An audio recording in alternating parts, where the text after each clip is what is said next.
नमस्कार दोस्तों, मेरे चैनल में आप सभी का फिर से स्वागत है। मैंने आपको बहुत सारी जगह तो दिखाई है, लेकिन मेरा जर्नी आपको कभी नहीं दिखाया है ना। तो चलिए आज मैं आपको दिखाती हूँ मेरे भुवनेश्वर से कोलकाता तक का सफ़र। पहली बार मैं अपनी जर्नी को कवर कर रही हूँ, तो अगर कुछ गलती हो जाए तो मुझे माफ़ कर दीजिएगा।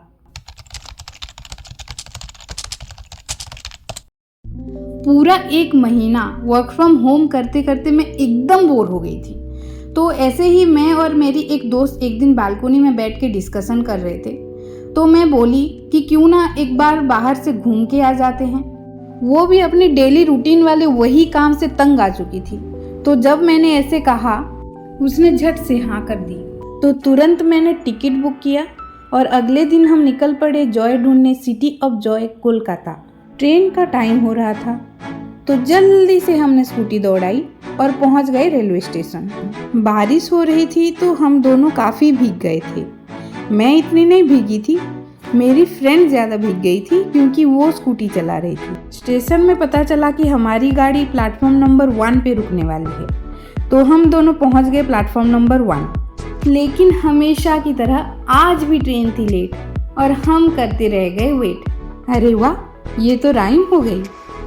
प्लेटफॉर्म में आगे एक जगह पे लिखा था S1, जो कि हमारा बॉगी का नंबर है।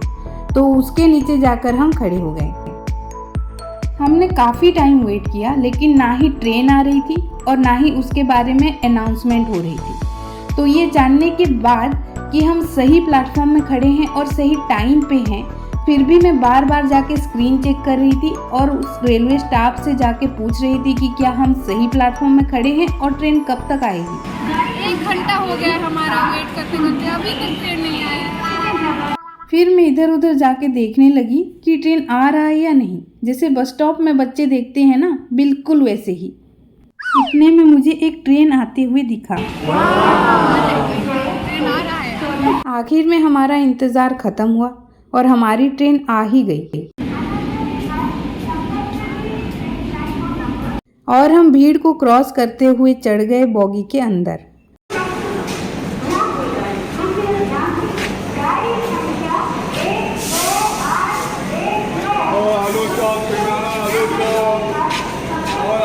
बॉगी के बाहर जितनी भीड़ थी, अंदर भी उतनी ही भीड़ थी, क्योंकि ये स्लीपर क्लास था। तो इसकी परवाह ना करते हुए सीट नंबर देखते हुए हम गए आगे और फिर आखिर में हम पहुंच गए अपने सीट पर। और मैंने जैसे सोचा था वैसा ही हुआ। जनरल रिजर्वेशन के लोग भी वहां पे आकर बैठ गए थे। मेरे साथ भी ऐसे पहले कई बार हुआ है कि मैं ट्रेन टिकट की हुई थी और वेटिंग लिस्ट क्लियर नहीं होता था और जाना अर्जेंट रहता था करके मुझे वैसे ही स्लीपर क्लास में जाना पड़ता था। तो उन्हें हमने बैठने दिया, अपना सामान सीट के नीचे रख दिया और फिर बाहर का नज़ारा देखने लगे। थोड़ी देर में शाम हो गई और मुझे लगने लगी भूख। उस दिन जन्माष्टमी था, इसलिए मेरे दोस्त ने व्रत रखा था। तो उसने जन्माष्टमी वाला किताब पढ़ा और अपना व्रत खोली। फिर हमने खरीदा 1 प्लेट समोसा।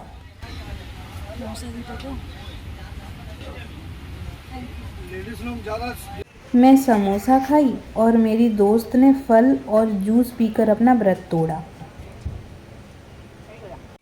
इतने में भेल वाला, चाय वाला और अंडे वाला आया, लेकिन उनमें से हमने और कुछ नहीं खरीदा क्योंकि मेरा पेट हो गया था फुल।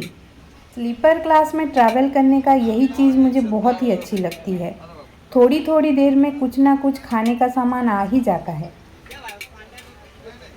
थोड़ी देर बैठने के बाद 2 लोग भजन बजाते हुए बॉगी में आए और इसी के साथ हमारा जन्माष्टमी का भजन भी सुनना हो गया।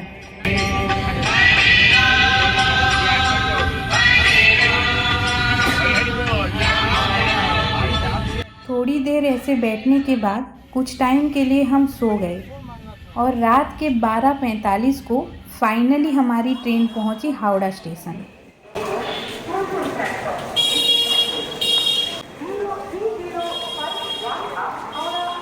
अभी बजने वाला है रात का 1 और अभी हम आके पहुँचे हैं हावड़ा स्टेशन में। और तो पहले हम ढूंढेंगे कि पास में कहाँ पे होटल है, अब करेंगे हम फ्रेश और कल सुबह हमारा स्टार्ट होगा हमारा ट्रेन।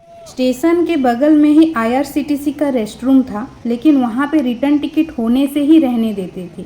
लेकिन हमारा रिटर्न टिकट बुक अभी तक नहीं हुआ था, तो वहाँ पे हम नहीं रुक पाए और फिर हम निकल पड़े पास में दूसरे होटल्स ढूंढने।